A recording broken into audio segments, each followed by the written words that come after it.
So it's a busy month ahead, 4 big games. Nothing quite like the All Blacks, though, I suppose, to set the tone for the month ahead. Yeah, exactly. It's been a while since we've had 4 games in a row, so it's an exciting challenge. So getting to play the All Blacks is where we want to be, testing ourselves against a world-class team. So it's exciting. In the last probably 12, 18 months, you've obviously established yourself firmly enough inside the matchday squads at the very least. Have you found any change in the last few months about how like an opposition team would approach you? Do you notice maybe certain players might be giving you a little bit more attention on the pitch, or there might be double tackles instead of single tackles or anything like that?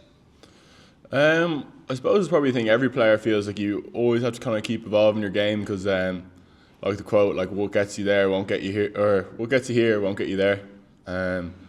So you're always trying to add like simple things because usually like the same thing that won't work. Like teams will scout you, what you're doing in the line out. Maybe if you're carrying well, you feel a few more double shots. So yeah, you do notice that. So you're always trying to add bits to your game and like little extra areas where you can add a difference. Or you see another guy like in the team with loads of world class players who are great in all different aspects of the game. So try to learn off them, maybe add a bit there. So yeah, you're always evolving. What are you currently trying to add to your own game? I'd say just like defensively, just getting good shots in, trying to derail players, get good entries there. That's kind of an area I've been thinking in my mind. So it's one area I'm working on. But you're always tipping away at everything because can't let that slip. How was it a hamstring injury you had the last few weeks? Are you like you're all good back training fully at the moment? Yeah, I had a small niggle there. My hamstring missed a couple of games, but in camp I've been able to partake in everything, so it's been great. I've been able to fully rip in and didn't need a hold back, so it's all good now. Good stuff. And then just finally for me, how have you enjoyed only playing with him once, but training alongside RG Snyman? What sort of things have you learned from him, even in this short bit of time? Yeah, I think everyone sort of knows his game, his offloading and everything like that. So no, he's awesome. He's a very smart rugby player. Adds a lot around the line out. He's not just a big brute. Like he's a very intelligent rugby player. So he's added a lot of impact. We'd have like line out defence and attack groups, and he'd be great to learn off him. So obviously a bit of the dark arts in South Africa he's bringing in, and bits of nuances like that. So no, he's been great, and then he's a bit of a game changer. He can make an opportunity out of anything. So no, he's exciting to play with. Good stuff. Best of luck this week. Thanks. Cheers. Thanks, Neil. Johnny Waterson, please. Hi, Joe. How are you? How are you? Joe, when you play against the All Blacks, what's the difference maybe between other teams? Is it physicality? Is it tempo? Is it speed? Or is it all those things? Yeah, I've played a couple of New Zealand teams, whereas the Maoris played once against the All Blacks before. And the physicality is definitely there. It's up there. But I feel like mentally it should be quite switched on because they're dangerous at any aspect. Like if you leave a short side, they'll rip back down there. Quick line out throws. So it's more, I think, it's going to be a very physical game, no doubt. But you're almost kind of mentally fatigued coming off a pitch like that because you're trying to stay on, switch on, even when you're wrecked. So that's probably one of the biggest differences. You're always on, ready for anything. Quick taps, quick throw-ins. They'll see space, they'll take it. So yeah, probably that. Yeah, there's a few on this call, Joe, who were used to the All Blacks always beating Ireland never winning. In your era, people in Lowland, you are used to beating them. It's pretty even last 8 years anyway. Do you go into this match expecting to win rather than hoping to win, or what's your attitude? Well, every game starts from zero, so I feel like every game you sort of have to make it happen.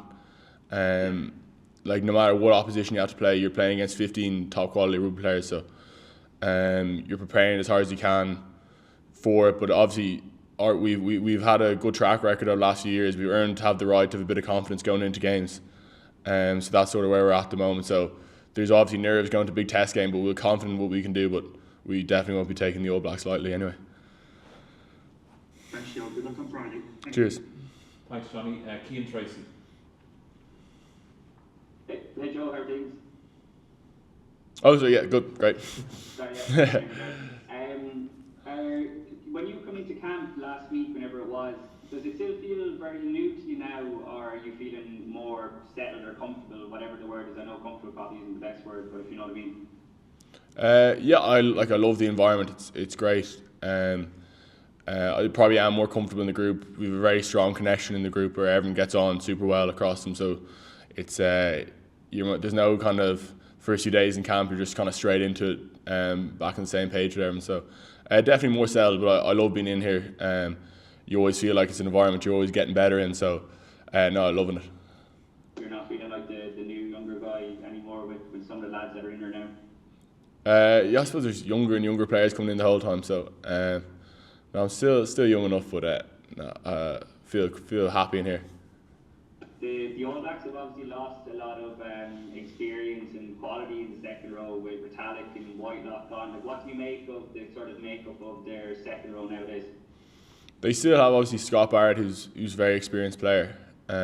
Within them, some very good young players. So they'll definitely those Retallick and Whitelock, they had huge experience. They're stalwarts in their team for years. But I think they're probably just a new kind of breed of second rows coming through, which are exciting. So they're very dynamic, real good athletes still. So no, it'll be a big challenge. Trying to get one over them in the line out. Sorry, how much to get the juices flowing the fact that it's a Friday night in Dublin playing the All Blacks? Oh, it's awesome. I'm sure it's late kick-off on a Friday night. It'll be absolutely brewing. People will be kind of building up for a good while by the time they get to the stadium. So no, we're loving it. I kind of love a late Friday night game. You do have the whole day to chill out and get ready for it. So no, I'm buzzing to hopefully get an opportunity. Are you good at chilling out in a day like for a night game like that, or does the day feel like it goes long? I actually sort of like having a bit of time to have a nap, sort of chill out, relax the whole day. Some guys don't really like having that much time, but I don't mind kind of flaking around, get myself where I can take my time, get my whole routine done. So no, it doesn't bother me. I'm happy out. Cheers. Good luck with Joe. Thanks. Cheers. Thanks, Cian. Michael Scully, please. Thanks, Peter. Hi, Joe, how are you? Oh yeah, Michael. Just in terms of, you played 20 minutes last year's quarter final. We've just had time talking about having nightmares still about it. Do you think much about it, or a lot has happened in your career since? So is it kind of being consigned to the past for you? You obviously do think back on it a bit because like it was such a massive game, and you want to put your best foot forward and make a bit of history with Ireland. But it is something that reminds you the level you need to be at in those games. Really, but you just kind of, the beast keeps rolling on in rugby, so you just keep kind of going on to the next thing and don't look too far back. But no, it is something that plays in your mind, that sort of level. You need to be at your best in those big games, or you won't come away with a win. Sure. I mean, a lot of you guys are kind of still fresh at the start of the season. The All Blacks have been playing kind of games ever since you guys were in South Africa. How hard is it to kind of, I don't know, hit the ground running in a series like this while they're coming in at the back of last week and other games before that? Yeah, it's an interesting one. Like whether it's better to be kind of battle hardened going into a game or be sort of fresher at the start of the season. So it's kind of a different mix. But all of our guys have played a lot of games in the open rounds, as you see, quite competitive, and we kind of pride ourselves on a group being able to come together as fast as possible. We don't make an excuse that it's like the first game up. We don't really ease ourselves into it. We expect to hit the ground running. We don't have any excuses for not being cohesive because it's our first game anyway. I'm sorry, I missed the very start. You have obviously played 2 games so far this season. How are you feeling yourself? Fully fit and ready to go? Yeah, I feel fully fit. It's great. We've been over in Portugal. We've got put down some seriously good sessions. Been tasty enough. So definitely the sessions we have in here, they prepare you super well for a game. So Paulie's maul sessions and then the attack as well. On top of that, usually gets you fairly well ready.